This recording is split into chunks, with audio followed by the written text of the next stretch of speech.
My lot had a strange L shape because it predated the HOA's creation by nearly 40 years.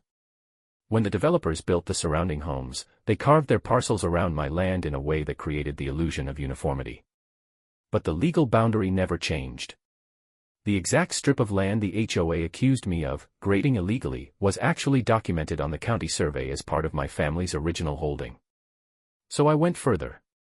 I requested the official, state-certified boundary survey that had been recorded when my father transferred the property to me. A copy wasn't cheap, but worth every penny.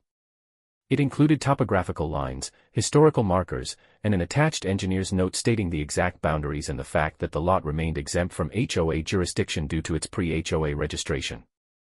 When the packet arrived in the mail, I sat down on the deck and read through it slowly, page by page. For the first time in weeks, I felt the tension in my shoulders unclench. Not because I suddenly trusted the situation to fix itself, but because I finally had something solid. Something irrefutable. Something that would make their whole house of cards collapse the moment I put it in the right hands.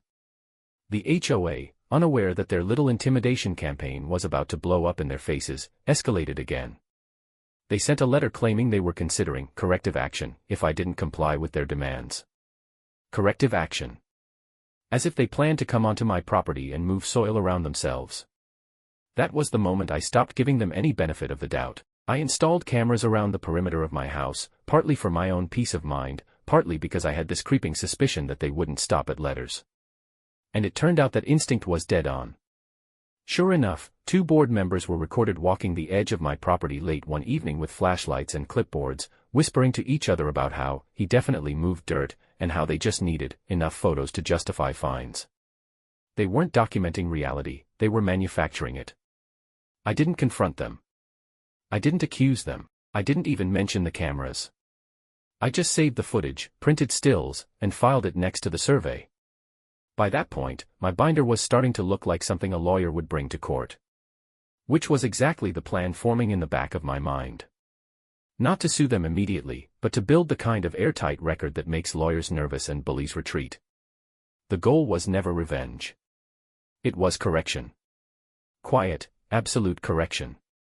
When the HOA finally sent an official summons to appear at a board meeting regarding my violations, I showed up. Not angry. Not nervous, just prepared. The room was half full of residents, some curious, some irritated, some pretending not to stare at me. The president launched into her speech about community standards. Wording like maybe I'd misread it. I actually walked around the side of the house just to check if someone had dug something without me noticing. Nothing. Not a disturbed patch of dirt, not a misplaced stone. Just the same uneven ground that had existed since long before the HOA existed. I felt confused more than anything. Confused, mildly amused, but mostly irritated that someone had walked onto my property at night, taped a notice to my home, and slipped away without even knocking. I tried to handle it the polite way at first. I emailed the HOA board asking for clarification. No reply. I sent another email 2 days later, attaching photos of my property showing no signs of soil removal. Still nothing. Finally, after a week, I got a single dismissive response from the president herself, saying the violation stood as issued, and that I had 2 weeks to restore the soil to its previous condition. Restore what? They didn't say. They didn't explain. And they certainly didn't bother checking whether the area in question was even part of HOA-controlled land. It was my first taste of what dealing with them was really going to be like: vague threats, no accountability, and an assumption that I'd just roll over and pay. Rather than react emotionally, I printed out every message and filed it in a binder, something I rarely do unless I'm dealing with taxes or insurance. But something in me said this wasn't going to be a one-time issue. And I was right. Instead of backing off, the HOA doubled down. I started getting more notices. Alleged grading without approval. Altering natural contours. Disturbing protected soil levels. It was absurd. I've seen toddlers move more soil building sandcastles than what they accused me of doing. Each notice came with a threat of fines that grew more ridiculous by the week. I tried again to talk reasonably with them, even walked to the office during posted hours, only to find the door locked every time. Neighbors seemed to avoid eye contact. A couple of them shrugged and quietly warned me, they target new people. Another whispered that the HOA president had it out for anyone living near the boundary lots because she didn't like people messing with the watershed. I couldn't even respond to that. The watershed she obsessed over was on the opposite side of the neighborhood entirely. Something shifted in me after the third notice. I remember sitting at my dining table late one night, looking at the absurd pile of papers, realizing I was wasting energy trying to reason with people who had no interest in facts or fairness. That was when the cold clarity settled in. The kind of clarity that doesn't shout or slam doors. The kind that starts reading property law. I spent hours researching the original subdivision plat, the county zoning codes, the recorded easements, and the property history. The deeper I went, the more obvious it became, the HOA was bluffing. Completely. I didn't raise my voice when the HOA president stormed into the meeting room waving that stack of violation notices like she was delivering a court summons. She was red with anger, sputtering something about unauthorized grading and soil displacement that threatens the integrity of the community. I just waited until she finished her performance, laid the state-certified boundary survey on the table, and slid it toward their attorney. Watching the color drain out of his face was one of the quietest, sweetest moments of my life. The way his eyes bounced from the stamped survey to the president, then back to me, told the whole story. He knew exactly what they had done wrong before I ever opened my mouth. After weeks of threats, fines, and letters taped to my door like some kind of public shaming ritual, this was the first time the room went completely silent. And I let it stay silent for a long, satisfying moment before I explained that the land they accused me of illegally grading wasn't even within the HOA's jurisdiction. It never had been. And I had the documents they didn't bother to check. Before all this nonsense began, I honestly thought I had finally found the little corner of peace I'd been looking for. I moved into this neighborhood because I needed quiet more than anything.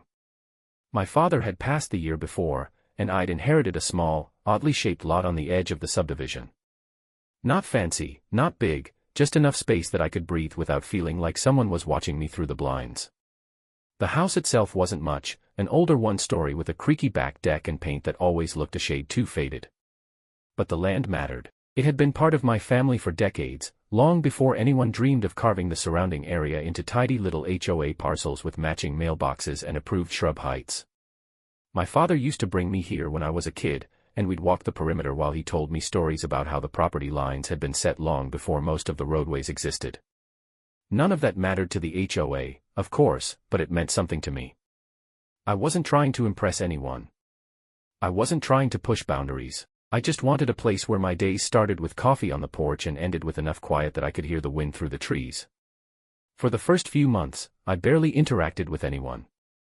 I kept my lawn clean, my porch lights dim, and my dog leashed. I figured if I stayed out of the way, the HOA would stay out of mine. Then one morning, I woke up to a bright yellow paper taped onto my garage door. It was my first violation notice. According to them, I had altered community drainage patterns by removing soil without prior approval. That was interesting, considering I hadn't touched a shovel since moving in. I remember standing there on my driveway, holding that paper, squinting at and the importance of maintaining natural grading. I let her talk uninterrupted until she handed the floor over to me with that smug, expectant look people get when they think they've cornered you. I placed the certified survey on the table first. Then the still frames from my cameras. Then copies of the letters they had failed to respond to. Then I read, calmly and clearly, the exact statute explaining that pre-HOA properties with established boundaries and recorded exemptions were not subject to HOA jurisdiction unless voluntarily annexed, which mine was not. Their attorney, who had spent the first half of the meeting half listening, suddenly leaned forward, picked up the survey, and went pale. He asked for a moment. Then another. Then he quietly requested a recess. They came back 10 minutes later looking like a group of people who had just realized they were standing on a trapdoor. The president tried to recover her composure, mumbling something about miscommunication and clerical errors, but the damage was done. Everyone in the room had seen what happened. Everyone had seen the board try to intimidate someone off land the HOA never even owned. And I didn't gloat. I didn't give them a speech. I simply said I expected a written withdrawal of all violations, removal of all fines, and an apology for unauthorized entry onto my property. Their attorney nodded before the president could object. The aftermath unfolded slowly but predictably. A few weeks later, 2 board members resigned. Neighbors who had avoided me before began waving, some quietly admitting they suspected something was off, but didn't want to get involved. The president kept her position a little longer, though her emails became noticeably calmer and less accusatory. Eventually, she stepped down too, citing stress. The new board sent a letter formally acknowledging the exemption of my lot from all HOA jurisdiction and offering a renewed commitment to respectful neighbor relations. I framed that one. Life finally went quiet again. The kind of quiet I had moved here for in the first place. No more notices taped to my door.